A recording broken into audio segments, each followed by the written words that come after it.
Gente de lá e de cá, na mesa do Cícero, é um momento de encontro, de conversa, de debate, de projeção de tendências daquilo que é a atual, a passada e a futura relação entre Portugal e o Brasil. São conversas com personalidades incontornáveis da relação de Portugal com o Brasil e é um momento que procura abrir caminhos com afetos, com conhecimento mútuo, entender nesta nova era de relação do Brasil com o mundo e do Brasil com Portugal, como nós vamos entender juntos o futuro. Gente de lá e de cá tem vários formatos, áudio, em podcast, vídeo, que pode ser visto nas plataformas da Associação do Cícero Bistrô, e parte desta conversa sairá publicada na Folha de São Paulo, na coluna da quarta-feira. O nosso convidado de hoje é José Manuel Durão Barroso, antigo Primeiro-Ministro de Portugal, ex-presidente da Comissão Europeia, já foi Ministro dos Negócios Estrangeiros, negociador de todos os casos, negociador de BICES. Ele esteve no centro do mundo político, no centro do mundo económico durante várias décadas. Hoje é Presidente da Assembleia Geral do Conselho da Diáspora Portuguesa, muito elogiado pelo atual Presidente da República, e tem uma visão sobre o Brasil. Uma visão que vem da sua família. Ele é filho de pai brasileiro, que nasceu no Rio de Janeiro, e o José Manuel Durão Barroso visita o Brasil muito. E ele é o primeiro convidado deste Gente de lá e de cá, à mesa do Cícero. Muito obrigado. Espero que você tenha gostado do Carabineiro, que foi igual ao do presidente Lula, que é o prato da União.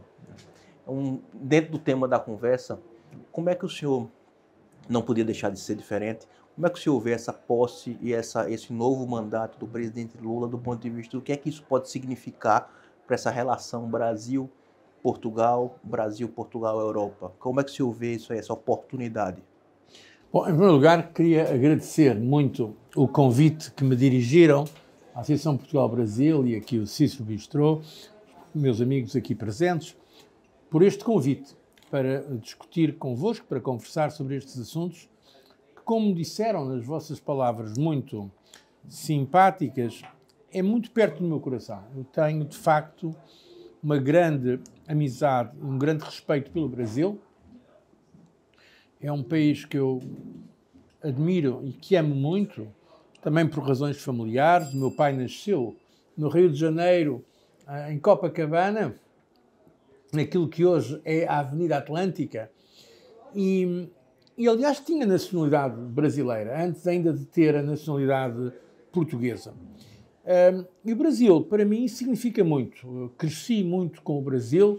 Eu era criança e nós assinávamos em casa a revista O Cruzeiro, a Manchete. Eu segui sempre o Brasil. E depois tive a sorte e a oportunidade de, em funções políticas, quer como Primeiro-Ministro de Portugal, antes ainda como Ministro das Relações Exteriores, Negócios Estrangeiros de Portugal, e depois como Primeiro-Ministro e depois como Presidente da Comissão Europeia, tive a ocasião de dar também um contributo para a relação Brasil-Portugal e Brasil-Europa, Brasil-União Europeia, em vários momentos. Alguns deles difíceis até, ainda quando o Presidente Fernando Henrique Cardoso era Ministro das Relações Exteriores, eu também era Ministro das Relações Exteriores nessa altura, depois com a legalização dos brasileiros, que o Presidente Lula referiu, e depois quando, na Comissão Europeia, foi por minha iniciativa que a União Europeia viria a estabelecer as relações estratégicas União Europeia-Brasil e a ter as cimeiras ou reuniões de cúpula periódicas, que também tinha na altura com os Estados Unidos e com outros países muito importantes, desde a China, à Rússia, à Índia, mas não tinha ainda com o Brasil.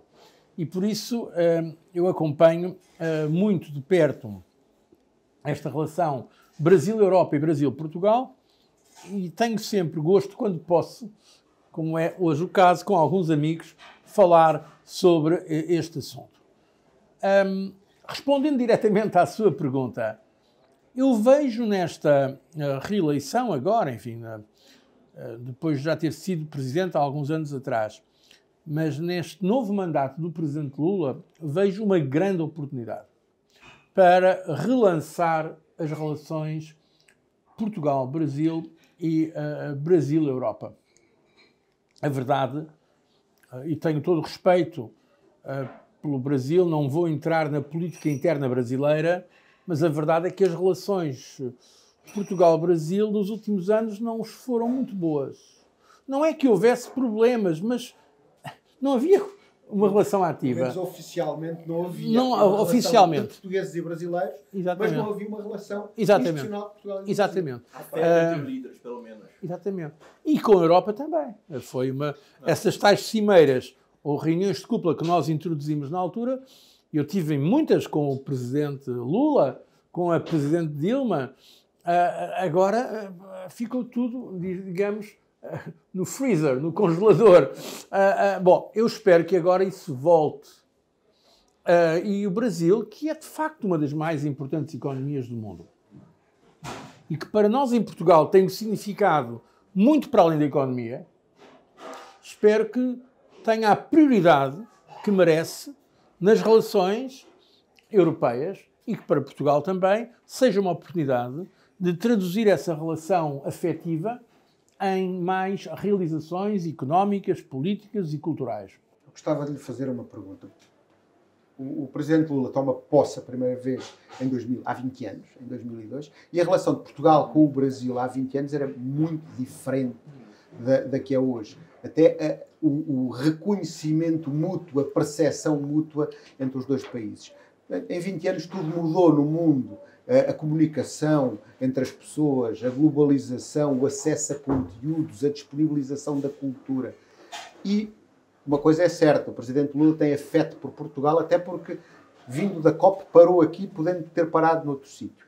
Parece-lhe que estes 20 anos depois, esta reedição de um presidente que gosta de Portugal pode ajudar a que se cumpram, a que se façam coisas que antes não foram feitas, como, por exemplo, os acordos económicos com Portugal e com o Mercosul, e coisas que não podiam ter sido feitas, como, por exemplo, que agora podem ser feitas por meio da tecnologia e da comunicação, como esta nova cidadania da língua, esta nova pertença entre Portugal e o Brasil, este novo achamento? Acha que há? Eu acho que sim, acho que há melhores condições, como disse, porque o mundo mudou. Eu diria que hoje em dia, no Brasil, se dá muito mais valor a Portugal do que se dava antes, falando francamente. A relação do Brasil com Portugal era uma relação com algo de nostálgico, algo do passado, mas distante. E hoje em dia, brasileiros são a maior nacionalidade que há em Portugal. E há brasileiros de todas as classes sociais. Trabalhadores menos qualificados, mas também há pessoas de altíssimo nível de decisão económica e cultural. Hoje em dia a presença do Brasil em Portugal é muito mais importante do que era há 20 anos atrás. E há depois um efeito de feedback no Brasil, em que o Brasil olha também para Portugal com maior proximidade.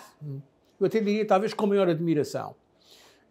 E agora temos condições em Portugal para estabelecer uma relação que obviamente é uma relação muito interessante, porque Portugal, em termos de dimensão, é muito mais pequeno que o Brasil. Mas, como dizia uma vez o embaixador Zé Aparecido de Oliveira, quando nós trabalhámos para lançar a Comunidade dos Países de Língua Portuguesa, temos aqui um caso interessante em termos da língua portuguesa, porque se considerarmos a Comunidade dos Países de Língua Portuguesa uma espécie de sociedade, de capital, onde está o maior número de ações é no Brasil, porque é o maior. Mas onde estão as ações fundadoras é em Portugal, porque foi aqui que foi a língua. Mas onde está o maior número de acionistas como países? É em África. São 5 países. Portanto, temos aqui uma situação, uma espécie de geometria digamos, desigual, mas interessante, que pode criar uma relação de grande respeito. Por isso, eu acho que hoje em dia há melhores condições, por este facto, para darmos um conteúdo mais denso à relação e também, como dizia, por causa das evoluções tecnológicas, a comunicação hoje é muito mais fácil e, como também disse, o Presidente Lula gosta de Portugal. Eu isso pude testemunhar, falámos muitas vezes sobre Portugal, não só nas relações bilaterais que tínhamos na Portugal-Brasil, mas, por exemplo, no G20, eu representava a União Europeia no G20, o Brasil é um dos membros do G20, e havia sempre aquilo que eu gosto de chamar uma cumplicidade.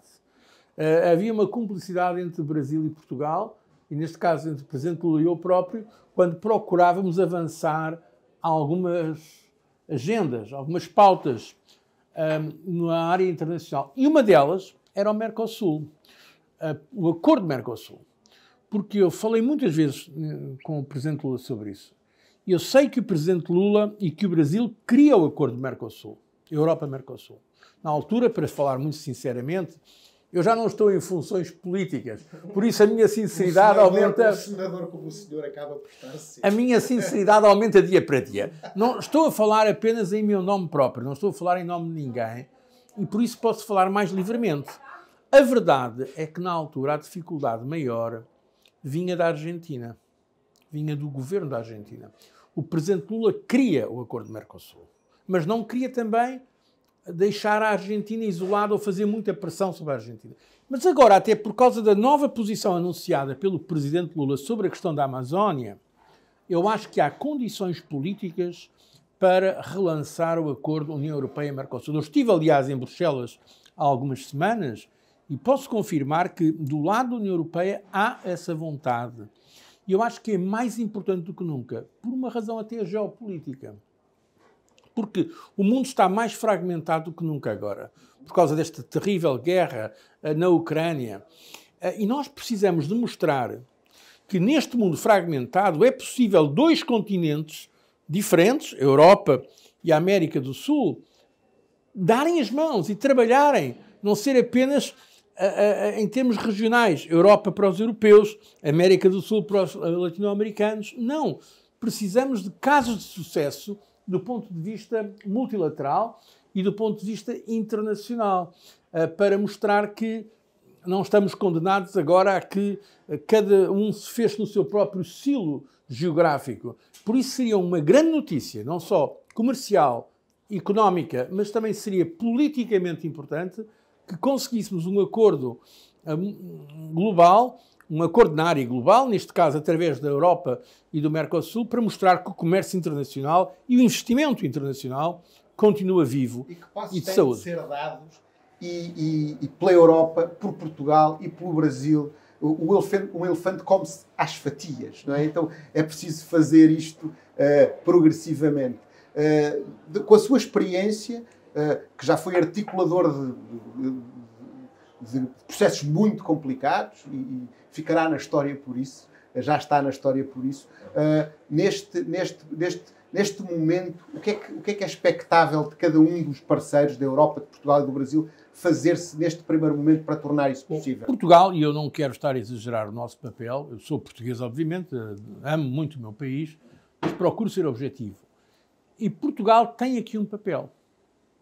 Porque Portugal tem, de facto, uma relação especial. Os afetos contam também em política.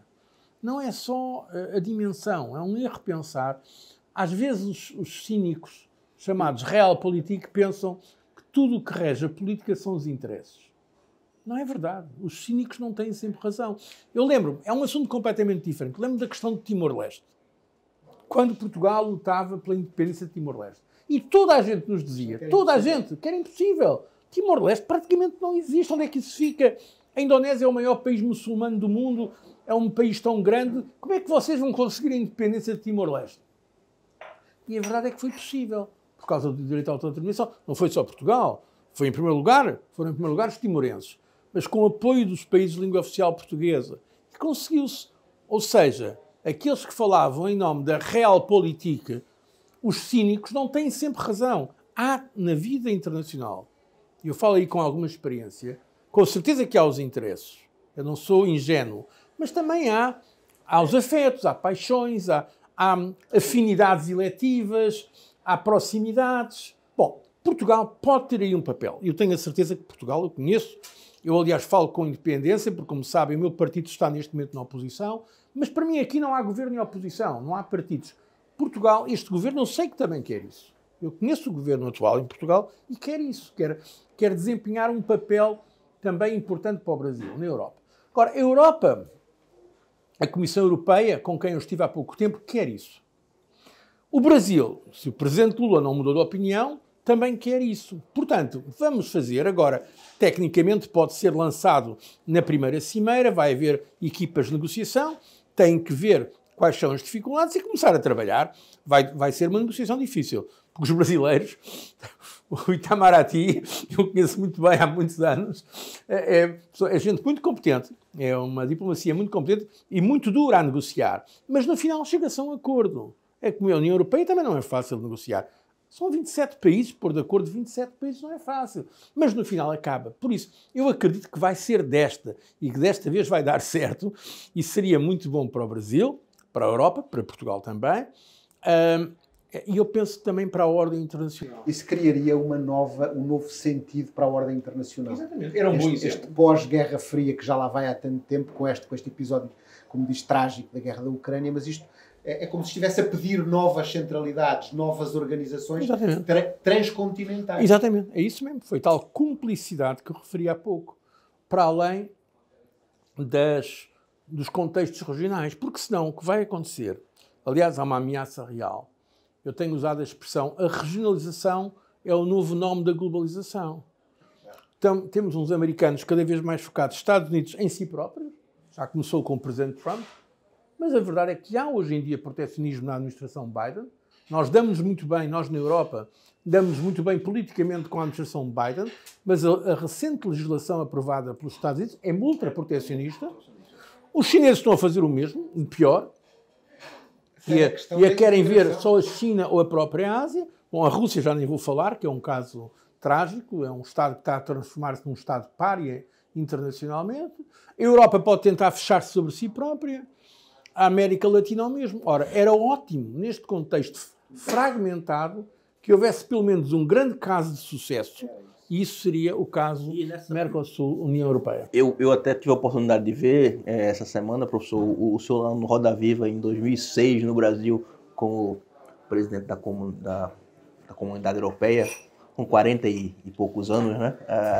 Fazendo a defesa lá da União Mercosul, Comunidade Europeia, e os temas parecem que se revolvem e são muito parecidos com o que o senhor está falando hoje. Quer dizer, a gente andou muito pouco nesse sentido, né? Mas olhando a lupa aqui para Portugal e Brasil, sem olhar, vamos dizer assim, a região Mercosul e Europa, olhando só essa relação bilateral, que tem muito afeto, como o senhor bem colocou, né? Tem um repositório de afeto imenso aí. E aí dando um depoimento um pouco de brasileiro que chegou aqui, que investiu, abriu esse primeiro restaurante, está vendo outros investimentos, etc. Como é que a gente podia fazer para estreitar esse fluxo econômico de investimentos? Eu percebo que tem ainda uma certa,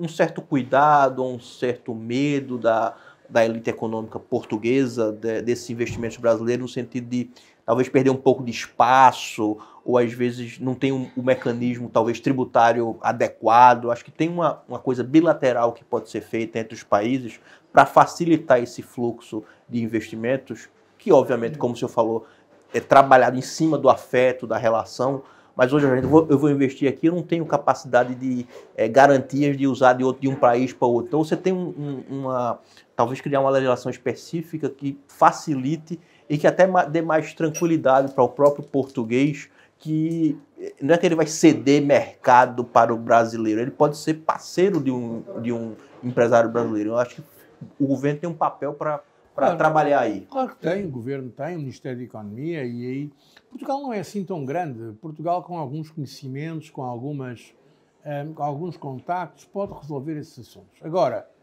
nós, Portugal e todos os países da União Europeia, estamos obrigados a respeitar a pauta comum tarifária.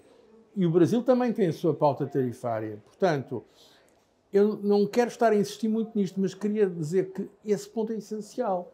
Porque, em termos de comércio, se continuarmos com as barreiras que há dos dois lados, não vamos muito longe. Portanto, esse ponto é importante.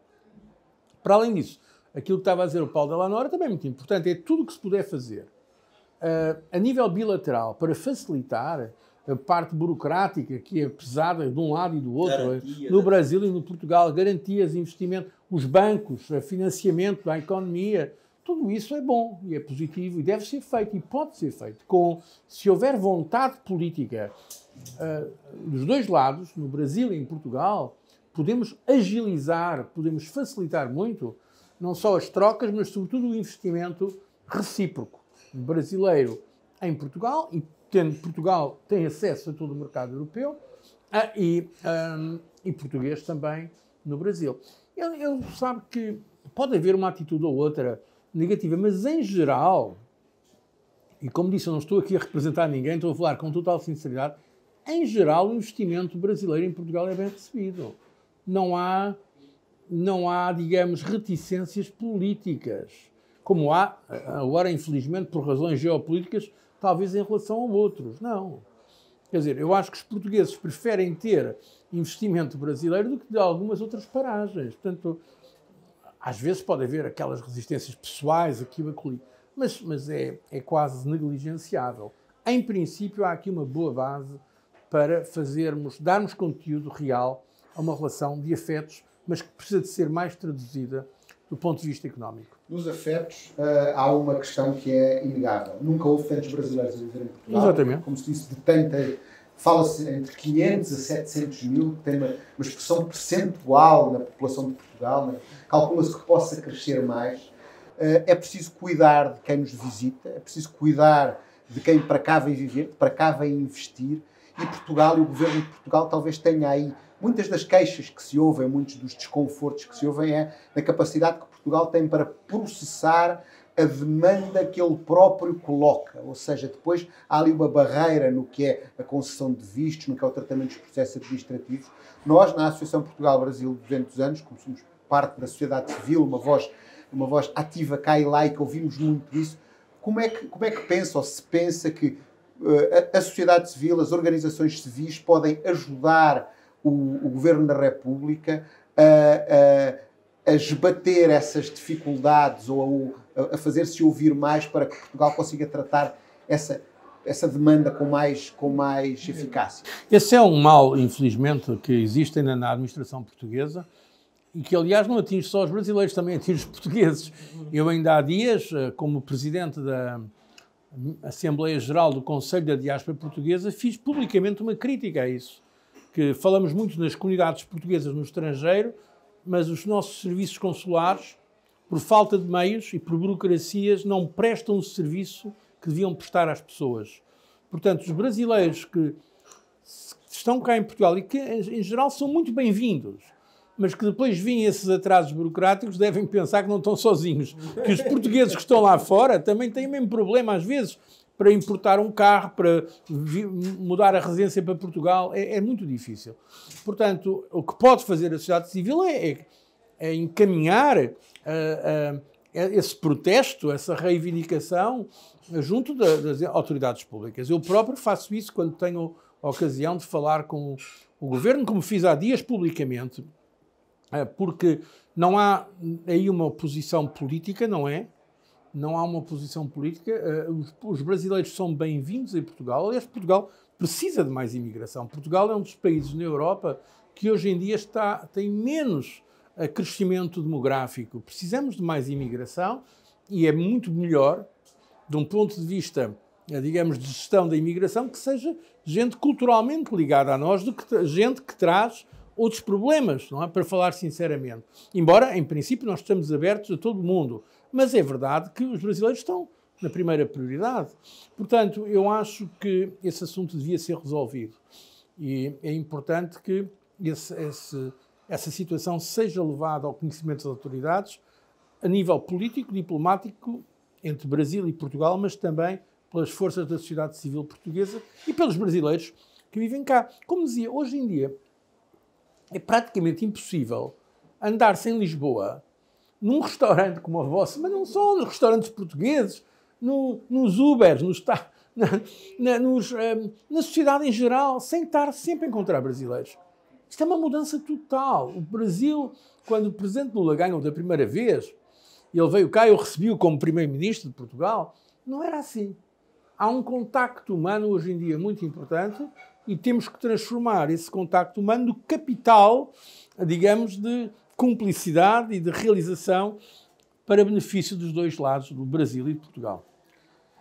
Professor José Manuel Barroso, muito obrigado por ter estado aqui. O Cícero quer ser este local de encontro e o Brasil é com certeza um local do futuro para Portugal e para a língua portuguesa. Muito obrigado. Obrigado, professor. E só fazer um registro, o pai do professor, que nasceu no Brasil, nasceu em 1922, a Semana da Arte Moderna Brasileira, que de certa forma o Cícero homenageia, que fez 100 anos no ano passado, e Cícero Dias é creditado como ter feito o primeiro quadro modernista nas Américas em 1918. Chamava Eu Vi o Mundo, e ele começa no Recife. É acreditado em todos os almanacs de arte como o primeiro quadro modernista das Américas, e o pai, nessa feliz coincidência do professor, nasceu no Brasil em 1922. Então, a relação de afetos... Nos 100 anos da independência do Brasil. 100 anos da independência aqui, na Semana da Arte Moderna Brasileira. Então, e na travessia do Atlântico Sul. É uma relação de afeto inquebrável. Muito obrigado, professor. Obrigado.